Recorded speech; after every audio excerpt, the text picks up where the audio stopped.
So, Yeah, I know. Okay. all right, here we are. Actually, they're ready right now. Okay, and yeah, short introduction. Short introductions. Jorden, launch first. Okay, so my name is Jordan Woods. Radhika and I are both founding partners at StarChain Ventures. We're a venture studio here in Silicon Valley, San Francisco Bay Area. And we're very focused on advanced technologies like blockchain, AI, IoT, machine learning, and looking at impact as a very important part of the thesis, as well as very focused on not just impact, but things that have global impact and have a global application. Talked here with you, Manana, about fintech. We've talked about healthcare, and happy to come back today to speak about supply chains. My background is more technical. I have a astrophysics degree from Caltech, and have done quite a few startups, a few exits, raised hundreds of millions of dollars for my own companies as well as others as advisors, and excited to be here. Radhika? Yeah.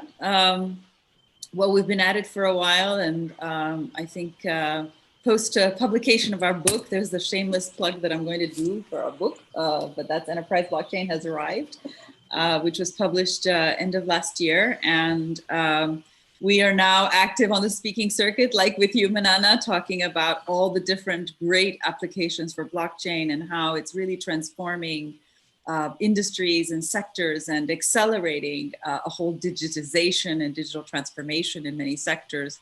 My background is more on the marketing and business side, but been in tech and emerging tech for quite a long time, and serial entrepreneur as well from Silicon Valley. And by fame, I guess, a TEDx speaker and Silicon Valley woman of influence, diversity and inclusion being a big passionate platform for me. And I certainly would like to encourage more and see more diversity and inclusion in the blockchain space. And very excited about various sectors. And in my role as a member of the California GovOps blockchain working group advising state legislature and Governor Gavin Newsom, what we published in July was a report, based on nearly a year's worth of effort to showcase, how the blockchain applications and implications of this technology across the entire state of California would look like, and what are the different use cases and applications we would see as near term or longer term for the state to pursue. And so this brings up a really great area of technology policy and how good legislation and good policy can work hand in hand with industry and technology to give you the legislative and regulatory framework that you need for success. And as we know, there are many regulated industries. We talked about last time about fintech, we talked about healthcare the first time, and supply chain has its own nuances as well. And so really having the right policy framework can be an added advantage, if you can construct it the right way. So I'm very happy to be a part of that effort. And I think it lends a different angle and a different perspective that's just as important as the development of technology itself. Yeah, let's talk about supply chain. And first question, what is like the new in supply chain during the pandemic? And what is like the best issues for Yeah. for the blockchain? Jorden, jump in. Yeah, I'm happy to jump in. Well, people don't really think about blockchain, about supply chains much until, you go to the store, you order something like has been happening during the pandemic and you can't get it, right? It takes months. You go to Amazon, you expect that it's going to be here tomorrow, today, the next day. And it says 2 months, 3 months until you're going to get it completely sold out. You go to the supermarket, no food, right? These are supply chain issues.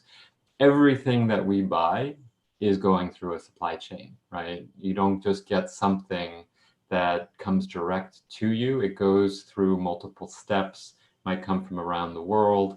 there's about $50 trillion of goods that are going through supply chains at any moment, 50 trillion. So that's larger than the top 5 economies, the top 3 economies in terms of scale.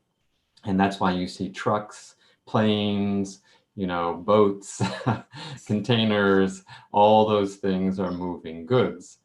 And the thing that, when everything is plenty, typically you can get pretty much anything you want if you're here in the US by clicking a button or going to a store. And so that's when supply chains are working.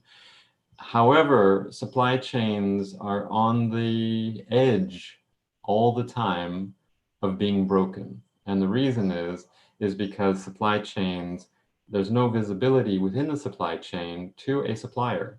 So a supplier sees goods that come to it, and it sees the goods that go to the next person in the chain of the, the supply chain. There might be 10 steps, there might be 50 steps. Well, we say one step up and one step below. Yeah, one step That's forward, really one all step you can back. see. That's what they can see. So what does that mean? So let's say you're in the middle of the supply chain, and then the store, which is 5, steps forward, is out of product. You have no idea. You don't know that they're out of product. And the store doesn't necessarily know who the original sourcing supplier is. So they can't call someone up and say, hey, I need more stuff, right? Because they don't know where everything is coming from. They have a distributor that comes to them, which is at the final step, and it might take, a couple of steps. So you have these effects that the store might be out of product, but no one in the supply chain really knows that there's an issue, doesn't know, doesn't have visibility. So the big issue during the pandemic is, what do we see? There's a number of different issues around supply chains. One is you have, lack of visibility to what's happening. So, if there's issues, you can't quickly address them. Second, if there is fraud and counterfeiting in supply chains, a lot of people don't realize it, but 15% plus of goods on Amazon are counterfeit, meaning that they're not real. If you buy luxury goods, many of those luxury goods are counterfeit, right? So there's hundreds of billions, actually trillions. There's around 300 billion of counterfeit goods that are purchased online. And that doesn't just include things that we consume, like, a computer or a book or something like this. It also includes medication, right? Mm-hmm. So if you're purchasing medication online, which some people do, most of the online pharma, like 60% plus of pharma types of goods are counterfeit, meaning that they're probably fake, right? And it could be deadly. So if you're purchasing in many goods cases online, it is. Yeah, purchasing goods online like medication, that's a very bad idea because, 60% of the time plus, and there's around $200 billion of fake. Well, we'll talk about the underlying issues on that a little bit later. I think broadly, I think that, let's just face it, if there's a chance for someone to fake something, they probably will try to do that because they're trying to trim corners on costs or whatever, trying to increase their margins. And so this is how they can do it, is by falsifying things, by introducing fraud into the entire supply chain. And we don't even know it as half the time as consumers. I think we don't know exactly. We care. It's not that we don't care. It's just that we don't know. And there is really no way in the current systems to be able to pinpoint what the source is. But I think that, so this is where blockchain comes in. And when you have this complete transparency from end to end, really, from origin into the hands of a consumer endpoint, and you have that great visibility, then you can really see and pinpoint when things go wrong, and they do. It's a supply and demand kind of issue, but it's also a quality of materials and authenticity of materials type of issue as well. And, in healthcare and in the case of prescription drugs, it's an enormously huge issue globally, and we'll talk about that in, as a specific case of it. Yeah, and if we talk about a few of those issues, so going back to medicine or the personal protective equipment that was needed at hospitals. Exactly. So states, you might recall, in some cases, they purchased hundreds of millions of dollars of goods. Maybe they were masks, maybe they were face, guards, face shields, and that those goods would come and they would be, bad quality. And so now they would have to return them. So you're spending hundreds of millions, you have to try to fight for a refund, you're trying to get, the real product, people's lives are at risk. In the developing world, 50% of vaccines that arrive are spoiled. Yep. So that means that brings up a separate thing altogether, where it's the intersection of not just a supply chain, but then introducing cold chain. So when you have temperature control that needs to be tracked and monitored real time, that's where now sensors and IoT devices can come in and play an important role in ensuring that that temperature has been then consistently maintained end to end. Because as we know, there are areas in that logistics chain where, well, actors that don't want to be honest about it will just turn down the thermostat or whatever. They'll, turn it off to save an energy costs or what have you. And now you're thinking about the ramifications or the implications of having a spoiled product. If it's food, it's spoiled. Maybe the shelf life isn't as long.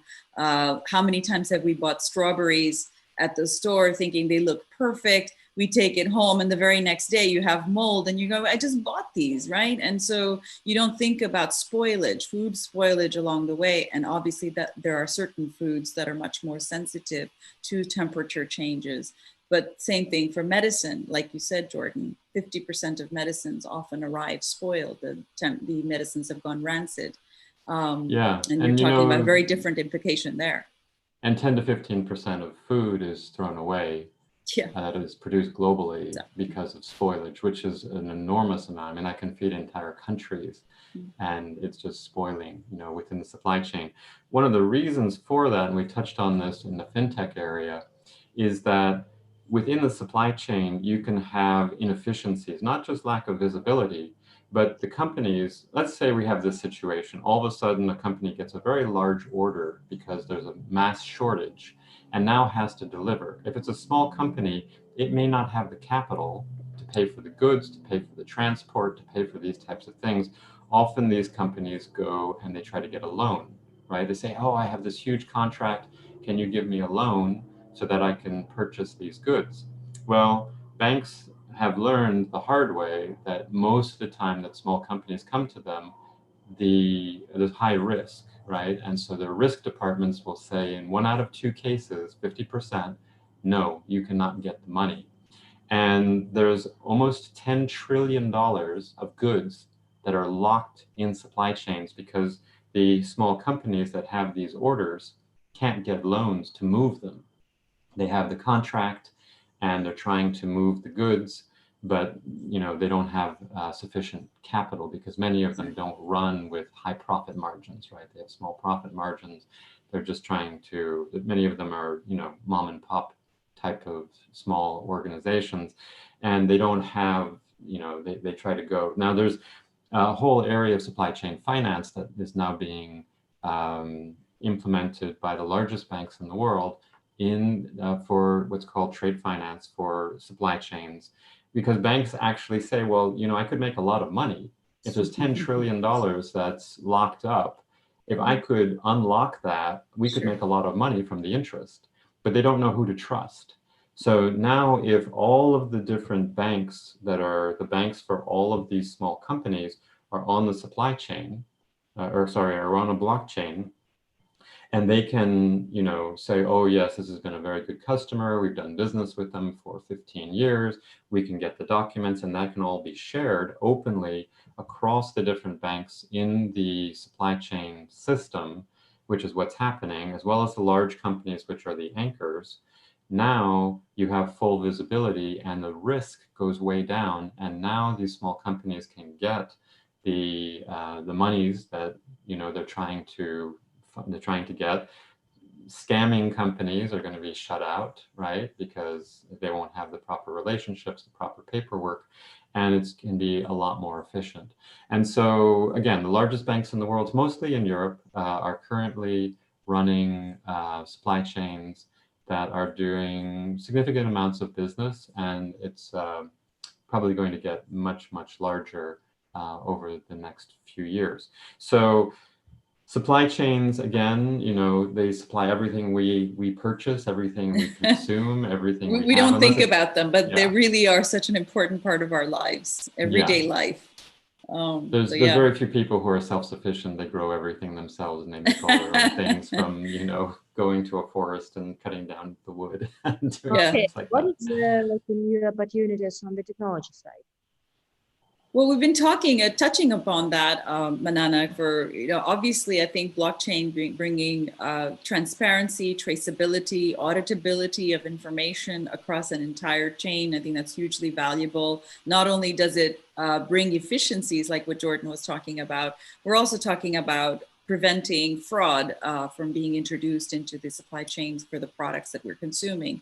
And then on the third side, I would say it's bringing greater trust in the product and also consciousness around the product. So when we start dealing with ethical supply chains, which we'll talk about in depth, you're talking about the ability to know, on the consumer side, being able to feel more confident that the product you're purchasing, let's say it's fair trade or it's organic or what have you, or that it's been produced in compliance with international labor laws. There are many products that we actually consume where there's child labor and child slavery involved.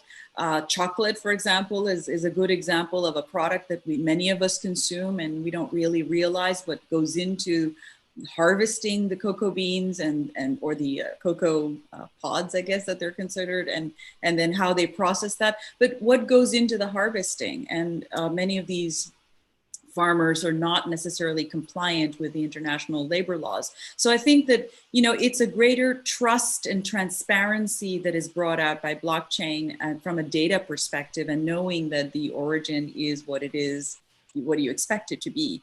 On the other hand, we've also referred to cold chains. I have just one thing there. So a lot of people, we all use laptops and we all use cell phones, and some of us have electric vehicles. A lot of that, if it's a lithium ion based product in terms of the battery, many times, well, in almost all cases, the cobalt that is being sourced is being mined by child labor, right? And sometimes that can be, you know, child labor that is forced, meaning close to slavery or slavery. So this is mostly in the Democratic Republic of Congo, where a lot of this is coming from. And so there are now responsible sourcing initiatives that are blockchain based, where you can actually have all the different people within the supply chain can ensure that the sourcing meets OECD standards. There's constant monitoring of who is on site, and there are records that are constantly being provided about, you know, who is doing what and are they being paid, etc. So there's a lot more visibility to what is happening. And we all use these products. These aren't products that we don't use, as well as, you know, Radhika. But we might not think about the products and what goes into it. You know, you buy a laptop and you say, well, I trust whatever manufacturer of computers you're talking about. You don't know how they've sourced their products. So I think this greater transparency and trust and confidence in what we're consuming, what we're buying, I think it's actually causing a big shift in our own viewpoints in terms of conscious consumerism. It's not just going out and buying a product. It's what am I buying? You know, what's behind this product? There's a whole story that comes behind that. And we know of a great startup that many of the startups, but there's one in particular called Provenance, which really talks about the stories behind the products. And I think that's really important. It's connecting us as consumers to what we're buying and making sure that the power of a consumer is applied in an area where we're very passionate. Let's say you're passionate about making sure that child labor laws are adhered to. You want to make sure that that product is safe from that standpoint. So it's not a safety as a health safety. It's a safe in that, look, this product, the people who have gone to producing this product, including sourcing raw materials for this product, have gone through the effort of ensuring compliance across the board. Or fair trade. Is it really fair trade just because there's a sticker on the banana that you're buying and it says fair trade? What does that mean? Or fair trade coffee. What does that mean? Anything, right? Exactly. Exactly. We trust the store where we go, but exactly. It would be quite easy to you trust the sticker too. Yeah, organic. Exactly, organic or whatever. Now, if you look at what can be done, there are innovative startups. Radhika has talked about Provenance. There's VeChain in China. Yes. There's AgriLedger, which is working in Haiti. And what they do is, because you have full visibility to the supply chain and all of the different players are, being monitored, and are the certifications are being using consensus to make sure that multiple parties are saying that yes, these certifications are correct at each step in the supply chain, not just the beginning and not just the end. A lot of people don't realize that after a company becomes organic, studying organic stuff, if they decide to now ship non-organic food, there's no monitoring, for a year or more until, that food can be checked again. However, if you have a supply chain where things are constantly being checked and you have full visibility to all the different players in the supply chain, now you have the ability to know for sure. And what companies are doing, like Provenance and V and others, is they're providing us with an app, and we can actually scan the product, a QR code on the product, and we can see its story, where it came from, right? Who was growing it? It puts us in touch. When you say farm to table, it's like, okay, it says farm to table, but who's the farmer? If it's wine, right? There's a big initiative around wine. There's a huge uproar in terms of counterfeit wines. Yes. More than also counterfeit, I think that, let's say I'm a retailer, and this has already been proven. Carrefour is one of the largest retail supermarket chains in Europe. They found that introducing blockchain into the tracking of certain products, I think it was chicken in this case, drove up sales by 30%. And what does that tell you about the correlation between more information and better sales, right? There's a direct correlation. So to me, this is not just about a conscious consumerism. Obviously, I'm excited about that, but I'm also looking at, from a profit perspective, just pure numbers game. You really are seeing that retailers are able to capitalize on improvement of sales, significant improvement of sales, because now the consumer that's shopping at their store is more confident about that product, has more trust in the product. So for anyone that tells you that trust is not important, that's not true. Trust is incredibly important, because the more you can trust something, the greater that you're going to have that drive to purchase it and saying, yes, I agree that this is a better product, versus, let's say, chicken that wasn't traceable or didn't have that traceability attributed to it. So I think that it's already been tested in large stores, in large retailers, and this is pretty exciting. Yeah, I can add to that too, because there's the retail end of the retailer getting more money, but often what happens is that the farmer and the people that are making the goods don't get fair price for their goods, right? They sell for pennies, and the retailer makes all the markup and all the money. And that's the concept of fair trade, right? Is that, look, the people who are growing this are actually making a living wage, some kind of, reasonable amount of money, because they're going to great lengths. Maybe, and so there's a coffee shop in Seattle, and they piloted a product from a startup, and this startup said, okay, we're going to get you fair trade coffee, but we're also going to put you directly in touch with our app to the farmer and her workers. You'll It was know who a they farmer are. in Guatemala. There was a Yeah, great Reuters video on this that came out exactly. earlier. You're going to know who they are, Yeah. and you know, and your money, a certain amount, we're going to show you exactly how much goes to the farmer. When you say fair trade, it's like, oh, well, hopefully the farmer gets some money. That's why you purchase With that fair trade hope, and you you pay know, more, right? it's Or same with organic. But do you really know where accountability, I that think, money is is the key going, here. I think right? accountability is the key here, because if we can hold the entire process accountable, and that we feel like the right amount of money or portion of the money based on proceeds from sales is actually going to the farmer that actually grew the product, I'd feel better about it, because these farmers work incredibly hard and produce what they produce, but don't often see the rewards from a monetary standpoint. A lot of these farmers continue to struggle on the brink of insolvency. They have great financial distress. And so that's also part of conscious consumerism, is making sure that what we are buying, choosing to buy, is actually helping out the farmer that grew it. And that's a very good point, because a lot of people don't realize that to get certified as organic, there's actually a 3-year process. It is. And the whole time you're going through this organic certification, you have to spend more money, right, than you would otherwise in order to grow your crops. But you cannot charge more because they're in transition, right? So you're still getting the same amount of money as a farmer as you would if you were growing a traditional, well, not traditional, but you know, we're using pesticides and what has become the traditional farming techniques, but you're not able to get the markup. And so you actually have to go through this 3-year process. After that, you know, you can start. But if you could actually, if you go to farmers markets, people will tell you, well, this is actually organic. We're just in the transition phase. That's why we're charging more. And you can they'll tell you it's not certified. They'll tell you it's not certified organic, but it's pesticide free. And so they'll go out. They'll tell you what is behind that. So it's a question of trust again. Do you trust the person in the farmer's market telling you that? It is. If it is blockchain based, it's absolutely traceable, and the data is already captured, and so it's a very clear trail.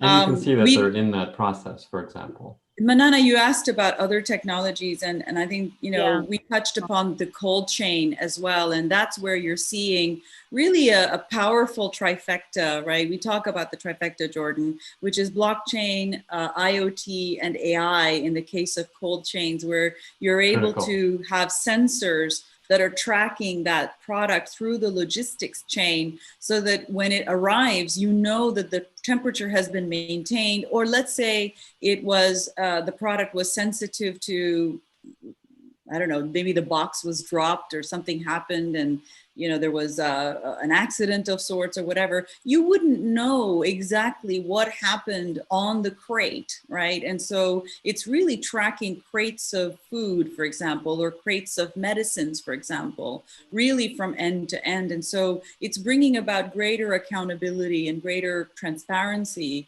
of what that journey on the logistics chain looks like, so that when it arrives at the end, the person at the end is sure that that process has been clean, so to speak, right? Yeah, and so no issues. The idea there is that the blockchain is actually recording hashed segments of temperature readings, right? So you're not going to store the actual temperature readings on the blockchain because it's too much data, but you're going to take a hash of it to show that it hasn't been tampered with. And you're going to place that onto the blockchain.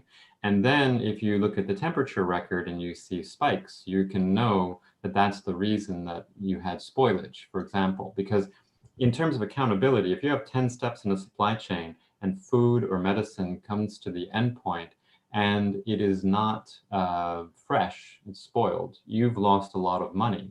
Absolutely. But who do you say is at fault? Yeah. Which group in that 10-step path was the group that actually created the problem? And so because there's no accountability, they can continue to do whatever they're doing and get away with it. You can, and they do. People are losing money at the end because they have a huge amount of spoilage. And so now you have accountability, but you can actually once you fully automate the system and you get into what we call digital twins, where you're actually twinning the products, and this is where you can have AI that's working with blockchain and IoT. So the AI will be scanning the information and finding if there are, problems, and then it can point out that this group is the one that is actually creating the problems, and it can enable a lawsuit or some kind of retaliatory action or fines. It can at the same time trigger a smart contract to file a legal claim or an insurance claim against that group. And so a lot of this process can be automated. So what was a black box, and you have a group that has a lot of power because they're creating problems but making money, and then the actors who are trying to make money by carrying out this supply chain process are losing money, and you turn that around. You say, okay, you're going to find the bad actors, they're going to get penalized, and then the supply chain itself. But you can't do that unless you have the combination of blockchain, AI, and IoT. There's too much data. The AI part, I think, is really exciting, because I think that you're not only being able to pinpoint what's happening and have patterns established, and there's patterns that you can use greater insights into what is actually happening through that process, but it's also optimizing the process. So I think that when it comes to supply and demand, we're talking about issues with COVID. We're seeing the broken supply chains really being expressed through this entire pandemic time, because we realize that these supply chains are also global. And so we don't realize how much of it is global, but there's a good fair amount of supply chains that are really global.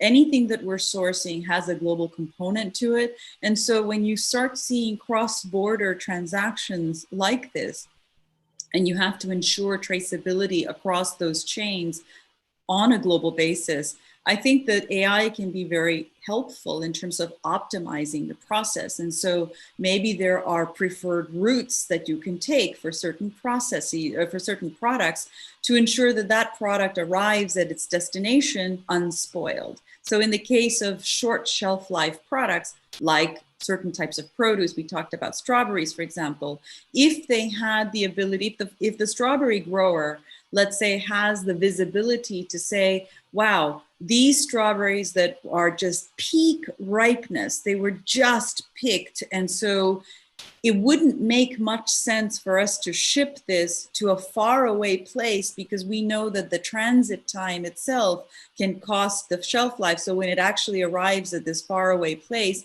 now you're worried that the consumer will buy it, and now suddenly it's going to be spoiling the day after you bought it, right? Maybe they ship those very same strawberries to someplace local, but if they were saying, now these strawberries were picked and they have a slightly longer shelf life, now you know that through a proper cold chain process, they can actually be transported and have a better freshness, attribute when at arrival. And so I think that these optimizations of logistics routes to ensure that good product is delivered and now it's going to arrive at its destination in good condition, I think that's a pretty great let's talk point about that a little bit more. I'm sure most of the people here before used to fly, or maybe still flying, but planes are very expensive. They have hundreds of thousands of parts, and there's actually a lot of more carbon fiber going in, and so the individual carbon fiber pieces can actually be counterfeited, and around 7 to 10% of parts in planes are counterfeit. And so that can lead to failures, right? And if you have failures, what happens? You get crashes, you get problems.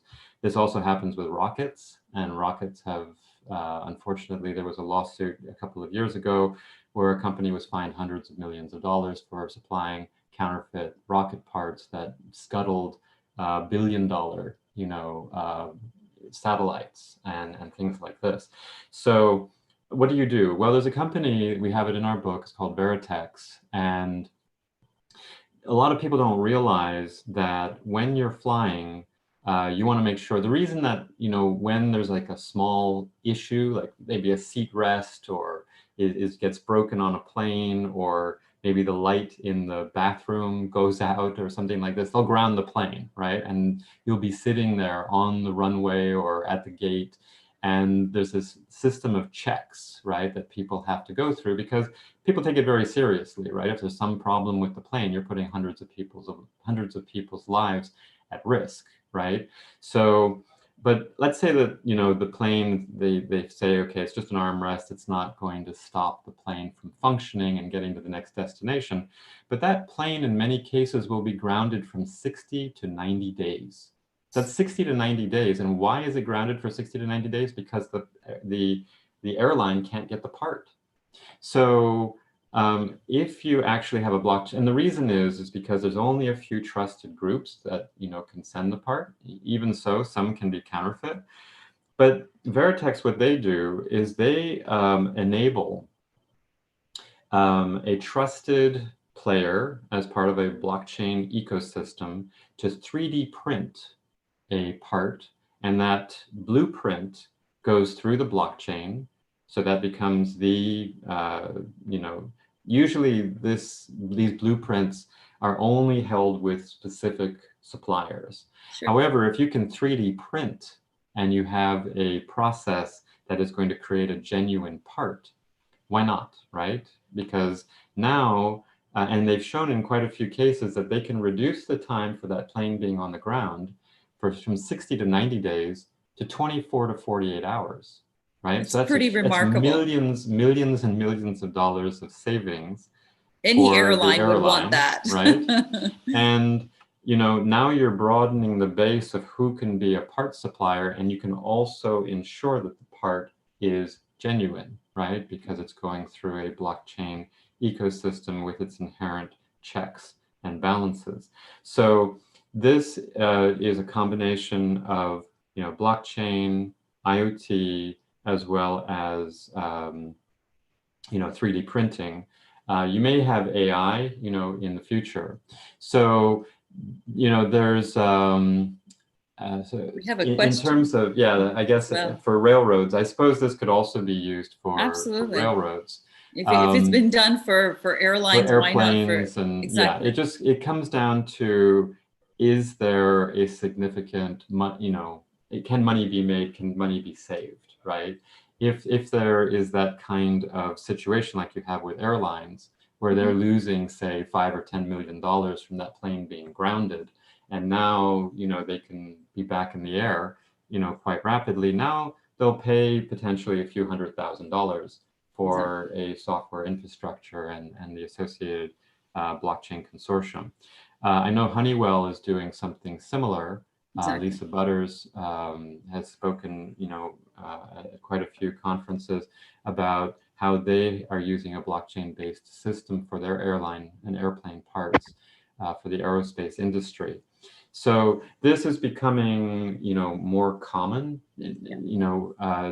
Whenever there's the opportunity to make a lot of money by doing something counterfeit, you're always going to find a lot of people there. I guess it's some part of some dark side of human nature that, there's many people who just look to skirt around things. But I think that these technologies, what's really exciting, Manana, is that it's not just any one technology. We've talked about blockchain, we've talked about AI, we've talked about IoT, we've talked about 3D printing. Yeah. And so I think it's what is emerging and what's really exciting, especially from an investor perspective, is that there's breakthrough solutions that are being created by bringing several advanced technologies together. So I think in the case of Veritex, they've kind of taken the full suite of advanced technologies and combined them very intelligently to solve, mega problems, right, in an industry, and bringing about great cost savings for an airlines or any other airplane manufacturer that ordinarily would have to ground that vehicle, and now that grounding time is dramatically reduced. So I think that the excitement is, what can startups do to harness the power of multiple technology. So it's not just about blockchain. Everybody talks about blockchain being the be all and end all. Certainly for data, I think if there's an exciting frontier we have crossed with blockchain, but it's not just in isolation. It's really in combination with AI or with IoT and with 3D printing that we're seeing some of the more exciting solutions. And it's very important to look at that. I mean, blockchain is the source of truth for all the parties that are part of that ecosystem, right? They all use consensus in terms of saying, okay, this is accurate. But where's that data coming from? If that data is coming from humans, it can be falsified. Obviously, if you have an audit trail, you can go back and you can correct it. You're not changing the ledger, but you're going to, put a new value in time, saying, okay, there was a mistake. And it has a full audit trail of that. It still is garbage in, garbage out. Right, but it's garbage in, garbage out. So if you use IoT, especially if you have multiple sensors, is going to be much less possible for people to hack, because hacking a person is pretty easy. Hacking, technology is harder. And then if you have multiple sensors, now you're setting up consensus around the sensors and the information that's coming in. So as a result, you are putting pure, accurate information into the blockchain. And then once you have all of this data, maybe it's hashed, right, in the blockchain, but then it allows you to go to the records themselves. And, for example, if there is some kind of an issue is found, that there's tampering, et cetera, that's where AI can come in. And then in terms of output, that's where you can have 3D printing. But there's also this whole area of digital twins. Digital twins is where you actually twin the item or the object with a digital version of itself. So it might be a car part, it might be a motor, it might be a diamond, it might be something of high value. And what you do is you make sure that you have that digital copy that's at all times with a whole set of parameters. It might be the size of it, it might be its temperature, it might be its location, it might be a whole range of factors. And you can know throughout its entire life, you create what's called a digital passport, what is happening with that specific item. Now, for low value things, it doesn't make that much sense. So no. People say, well, how do you know that You're not going to do that for a blueberry or a, or something like this, but you can do it with, car parts or airplane parts or diamonds or, gold or whatever. It came out recently that a lot of the gold bars that are in Fort Knox are actually counterfeit. They're not real gold. And we know that, kings have, crowns that contain a lot of fake jewels. So counterfeiting has happened for thousands of years. It's not new. The thing is that now there is a way to ensure that it doesn't happen as easily. And so people say, well, okay, you have a physical item and you have sensors. How do you know those sensors haven't been moved, right? So now you move those sensors to a counterfeit item. Well, there's another company, it's called Dust, as well as others, and they've come up with interesting technologies called taggants. Yeah, and taggants, that's for really high value. Yeah, so what you can do with a diamond, or what you can do with a gold bar, what you could do with an airplane part, or something like this, is you throw down, actually in the case of Dust, you throw actually diamond dust onto the item. The item, and when you do that, you create a diffraction pattern from light hitting it, and there are like 1 million trillion combinations of, like 1 quintillion combinations of how that dust can actually be thrown down and then scatter the light. So it's very easy. You can just use a device and you can just scan it and you know what that pattern is. It's like a fingerprint. So it's very easy to know what the design is, what the diffraction pattern is. But it's nearly impossible, I would say impossible if there's a quintillion combinations, to be able to throw down that dust by anybody else so it's exactly aligned in the same way. Remember, these are just dust particles that are aligned in all kinds of different directions. Mm-hmm. So now that item becomes, you know that that's the item, right? And you can't scrape it away because now you destroy it. This So is, as I long mean, as it's it's on that item, ultra high tech, yeah, right? ultra high tech. But I think that for items of enormous value, you do want to use the best of technology that is available. And right now, the way that we can do this, like with Taggins, it's just almost like watching a movie or something, right? I mean, this is like watching some sort of international heist movie or something where it's being protected by a very advanced mechanism of Taggins that's a very unique light refractive pattern that it gets established. And so, you know, the counterfeit department of maybe, I don't know, a diamond manufacturer or the gold bars that Jorden mentioned, I mean, you absolutely want to protect the uniqueness and the artifact itself. And so this is where, whether you're talking maybe a painting or art, for example, that is of high value, maybe it's very expensive wine, or Maybe an it's old watches, bottle of wine, right? I mean, how many times have we heard cars. that you've got specific vintages of, you know, a Chateauneuf du Pape or whatever that, you know, needs to be protected. And you see a lot of people having consumed the bottle and then they replace it with some cheap wine and they're saying, oh, this is, I don't know, whatever vintage. And how do you know, right? And so the way that you can do that is really making it tamper resistant, making it protected through advanced technologies like the right kinds of sensors, so that that unique product and the value of that product gets, you know, protected. Yeah, and there's actually another startup, a couple of them, that are actually focused on, with these high-end products, luxury goods, building relationships between the people that are purchasing them and the manufacturer and the products themselves. So let's talk about identity, right? When you have a bag, or, you know, a high-end Hermes, you know, bag, or if you have, you know, high-end watch, or you have high-end jewelry or something like this, it may not have a serial number, right? It doesn't really have an identity, and so it's very easy to counterfeit.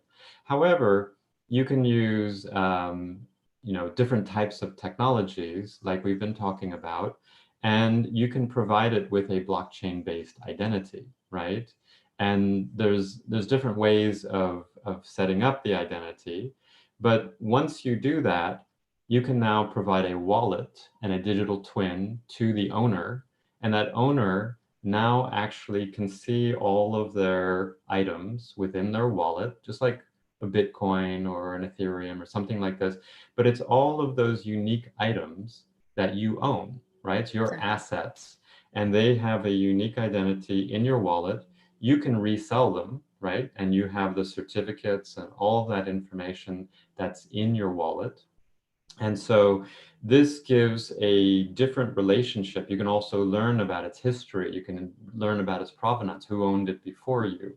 You know, this can be very important, you know, for certain products. You know, people Absolutely. claim that And with high end, I mean, like the ones that are on auction at Sotheby's or Christie's, for example, have to prove the provenance. Did it actually belong to some celebrity movie or star, celebrity, well, maybe whatever. not even, maybe it's somebody from history. Was it actually something owned by Napoleon, for example? I mean, Exactly. you know, you hear of these things. They're very, very unique items. And so that auction house And think then about has the paintings, right? responsibility of ensuring the authenticity of that item, and they have to be able to check the provenance and the records that are associated. But we all know that those records can be tampered with. We all know that they can be forged and falsified. And so it's really becomes a very important ability to harness technology so that the value of the product is protected, and the provenance is absolutely authenticated and verified.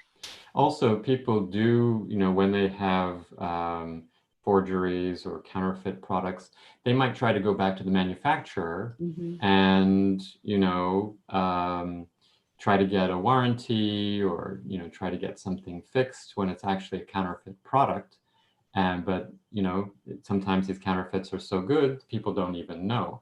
So the company being able to prove specifically that that product belongs to, you know, it, and now they're giving services to a real customer, not a forgery. So we can think about that with luxury goods, but this is actually a big issue and was just passed into law, came into law last year with pharmaceutical drugs.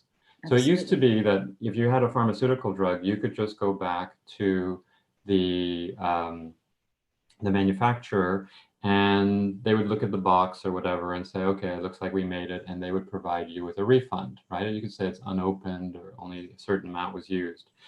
That became illegal in the United States as of last year from the Drug Supply Chain Security Act. Well, which was passed in 2013. Which was passed in 2013, but in 2019, in November, it became the law of the land that in order to get a refund, and this affects, around $6 billion of drugs, you have to actually prove its provenance. You have to be able to prove that it's authentic. And there were a number of, the FDA ran about 20 pilots, and nearly half of those pilots were blockchain based.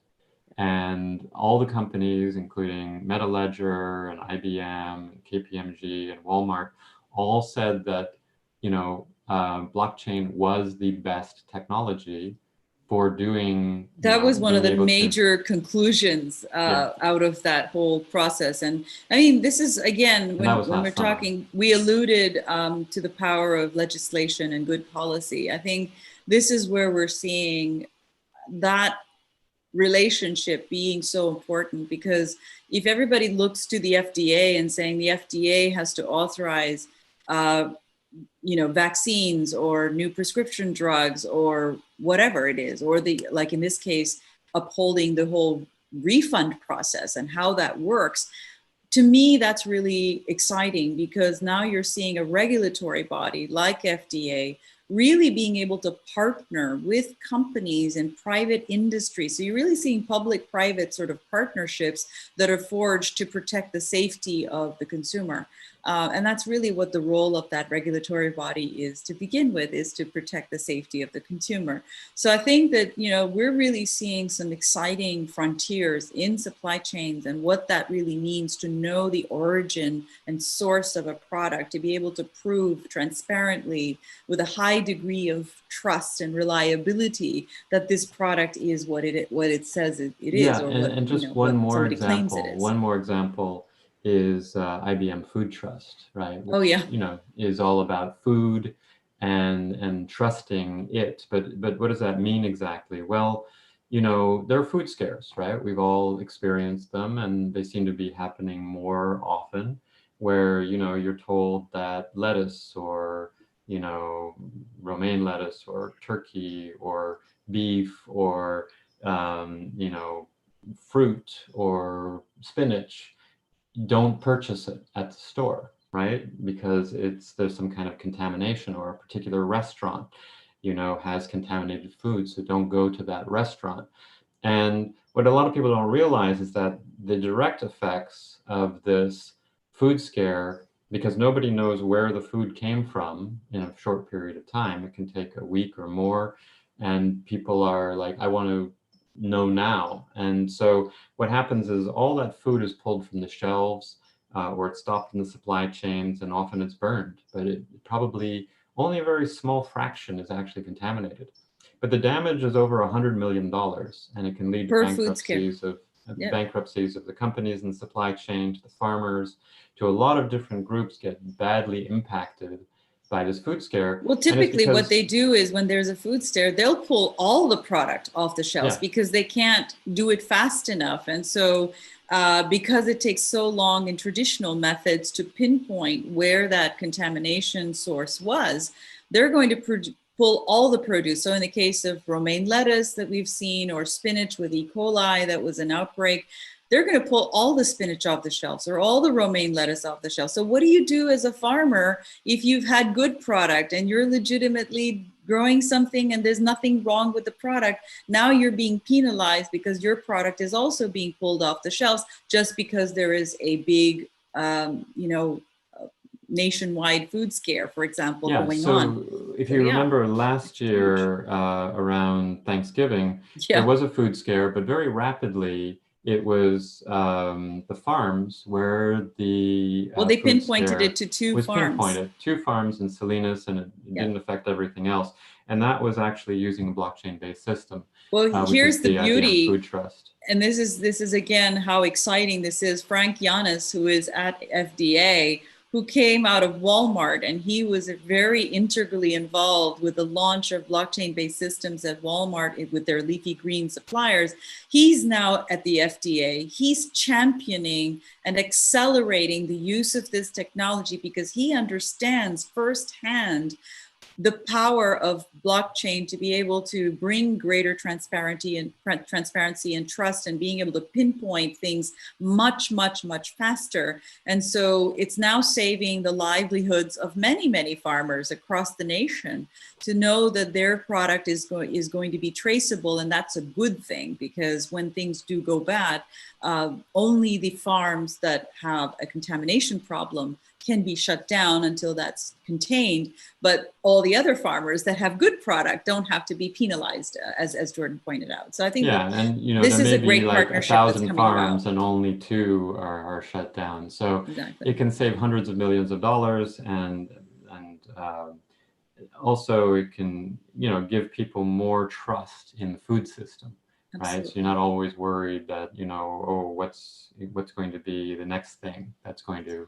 Well, and with COVID, we've seen also instances where countries might have bought COVID tests, right? And they bought a certain large quantity of COVID tests, and turns out that they were from suppliers that were not authorized by certain governments. And so there was a big just mess that was created. It was a big fiasco, because now you're having entire governments that are buying tests from another country, for example, but that country's government did not authorize that vendor, and it turned out it was a bad vendor, and so it was bad COVID tests that were being shipped with a very low accuracy rate. And so you've got all of these issues. And so when we talk about being able to uphold the verification of something, there is AB 2004, which is sitting on the desk of Governor Gavin Newsom. Ian Calderon, who is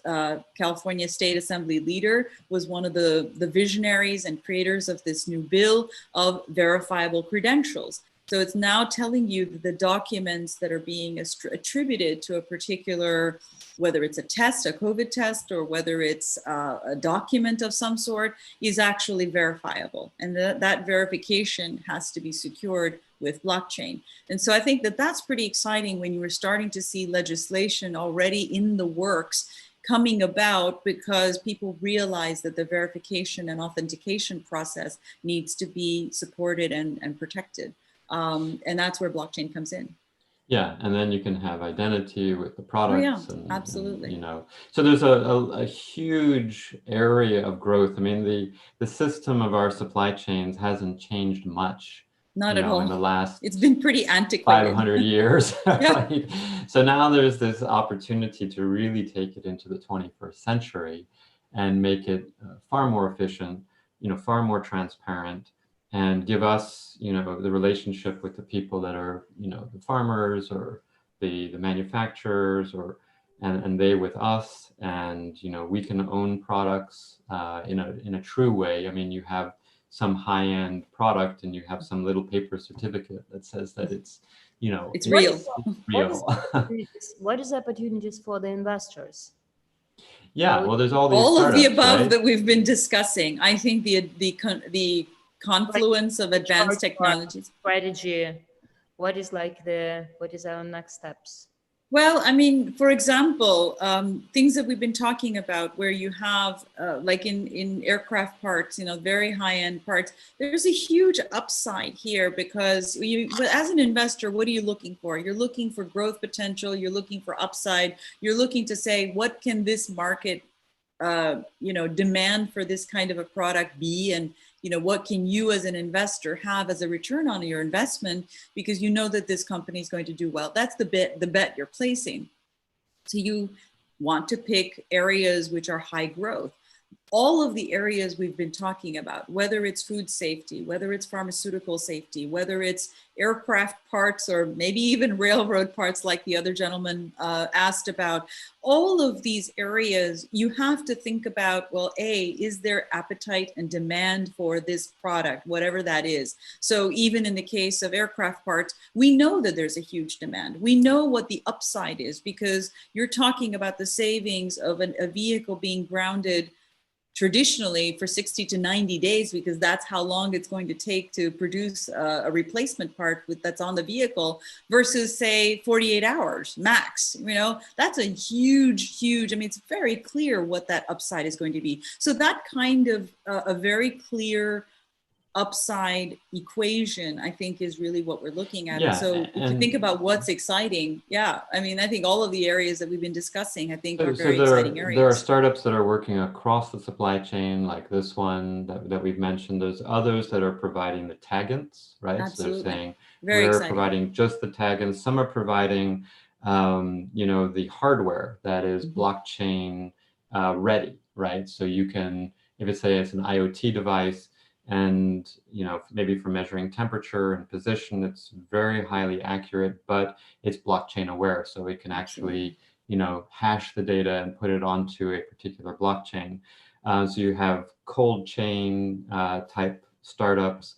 You have that IoT componentry. There's others that are focused on the AI and the digital twin side, which is coming later, right? So there's those that are going to provide the infrastructure at the beginning.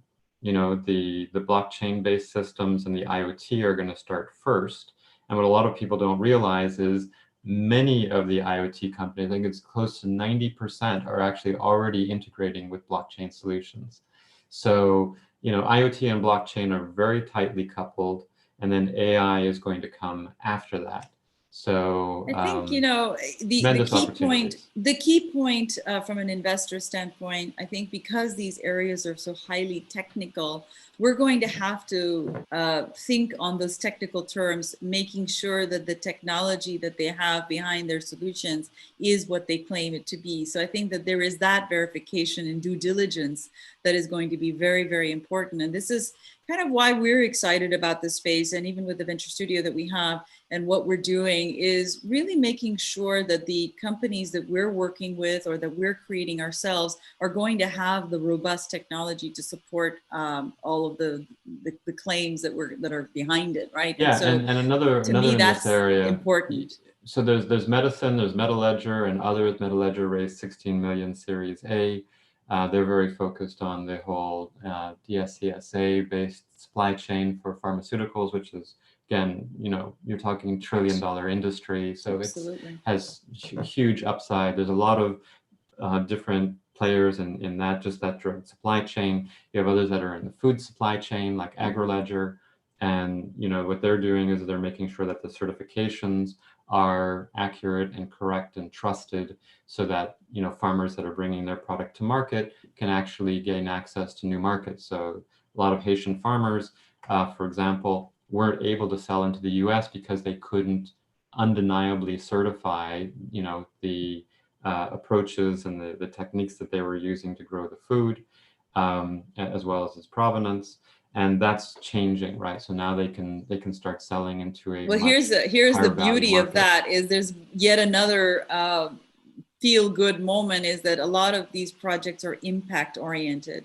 We're talking about, whether we're talking fair trade, whether we're talking like AgriLedger, access to market, you know, equitable access to market, you're really talking impact here. And I think that that's another exciting aspect. So for investors who are looking not only at great breakthrough solutions, really transforming entire industries in areas that are, you know, everyday importance to us, there's also an excitement about doing good with blockchain. And so I think the impact side of this, there's a lot of interest, I think, from impact investors that are looking at this space and saying, how can I enable an entire underrepresented and underprivileged population to thrive? And I think that's a great aspect. And there's opportunities not just in the US, not just in Europe, but there's opportunities in Africa, there's opportunities in Southeast Asia, there are opportunities in Asia, there are opportunities in South America. And, you know, depending upon the area, if you go to Africa and you go to South America, you're mostly looking at supply chains that are focused on food, right? Food is something that everybody has to Well, have, there's but it's more coffee, agricultural. there's bananas, there's Yeah, chocolate, high value type of food. there's great product there that needs to be protected, but with the right technologies. If you go to Asia, there's a lot of people don't realize, but most of the medicines in the world are made over in China and India. Yep. And they're not made here, and they're not made in Well, Europe. the generics are generics. made there, and so the you know, volume. and generics is a huge market worldwide. And so this is where we're seeing the issues. And so, and sometimes, you know, you're talking about generics. The drug itself may not be generic, but it might have a generic component. So many people don't realize that drugs are you know, prescription drugs can be a combination of various components.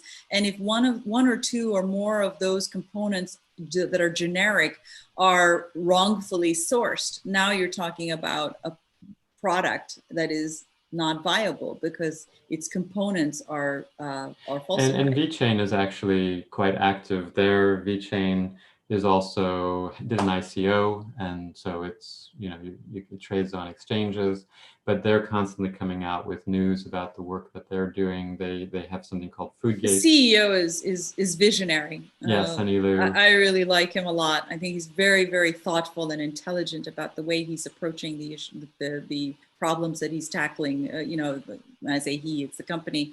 But I think just from his thoughtfulness, I've been very impressed with seeing him and how they're doing an enormous amount of projects that are not so just yeah, in very, Asia, very but exciting also things, Europe. I think, in terms of investment opportunities.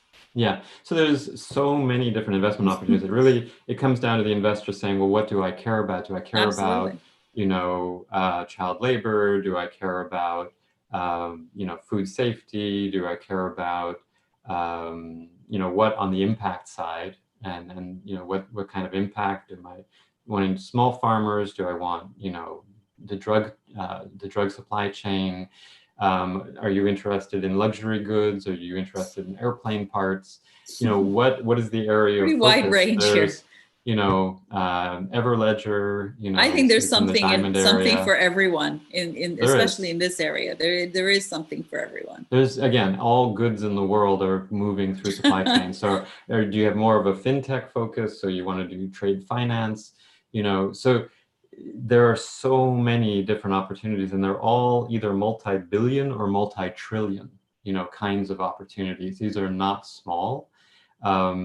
You know, the specific company can be focused on a small opportunity if it's like one industry in one country. But, you know, if that is something important to you, and, you know, that can be something. If you're looking for, you know, high growth, then there are other types of, you know, opportunities. And quite a few of these companies have raised Series A's, or they're in the process of raising Series A's, or maybe they're at the, you know, Provenance just raised $1 million through a grant. So maybe they're more in the angel range, right? There's Veritex is doing a round right now. So there's a lot of different companies that are out there looking to transform these supply chains in the different ways we've talked about.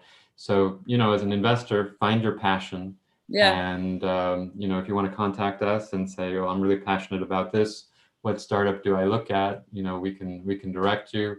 We're often playing these advisory roles, just to, you know, back due diligence for different deals as well that we're starting to do, where VCs or investors might reach out to us and say, what do you think about this one? And is it real? I mean, can you tell us more about it? Because a lot of these areas are really heavily technical too. And so you have to have an understanding of what that means and whether it's real or not. I think you're on mute. You're on mute, Manana. What is the next IPO for the blockchain? In supply chain, most of the companies are still quite young. They're still young, right? Like I mentioned, MetaLedger is kind of pretty far along, but they're Series A. We helped a company last year. They weren't in traditional supply chain, more in money supply chain. They're Series B. It's going to be a couple of years, right? It's going to be a while. I mean, a lot of these are younger, I think, companies. VeChain's doing very well. Veritex, again, they're raising a round, but I think what they've developed is something really exciting. I don't know about IPO just yet. I'd say it needs a little bit more gestation time minimum until you get. But I think that IPO. we see, contrary to what people are saying, still thinking about blockchain being hype. There's absolutely no hype about the companies that we've been talking about. These are all real companies developing real product in really impactful ways and areas. And so I think the future of what we're seeing is this is just the beginning. Don't expect any IPOs just anytime soon. Not IPO, but I think, acquisitions. Acquisitions. I can see acquisitions happening for sure. Absolutely. Because you already have certain, blockchain platforms that are making purchases of other, kind of accretive. Maybe you have a blockchain platform which acquires an IoT technology, or maybe it's going to acquire an AI technology to work with the platform. Because the platforms kind of came first, they may have more capital, and so I think that's something that you will be seeing. You might see some major players as well that that could get involved, but I think the major players in the supply chain space are probably, you're going to have to see quite a bit more scale, right? I mean, before, like an Amazon, think, Amazon has this counterfeit problem and it keeps coming up, and Walmart has the same thing. At some point, they're probably going to have to acquire some blockchain-based technology. This is a ripe for acquisition area. Yeah. So, if you have some kind of a blockchain-based system that's dealing with authenticity, that's probably the one that is going to have the biggest opportunity to get acquired by a retailer, right? And you see projects being spun up by LVMH, and you see projects being spun up, by there's patent work that's being done by Amazon, and Walmart is definitely doing a lot in this area, both in food and drugs.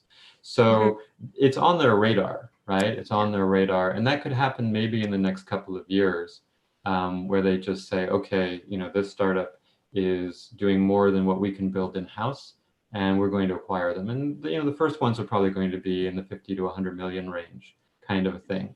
But if there is a breakout and somebody gets some pretty significant traction, it takes a while. I mean, the IPO track it takes a while, right? It really does take a while, and it's not something that happens overnight. And we're really at the end of the day, a lot of these technologies that we're talking about, it's still in the nascent, emerging area, and I think there's a lot of excitement and potential. But you're gonna have to give it a bit of time to mature and get to a point where now you think, hey, this is something really exciting, I'm going to acquire it. That's an exit strategy. But IPO is certainly going to take, I think, a little bit longer than that. Yeah.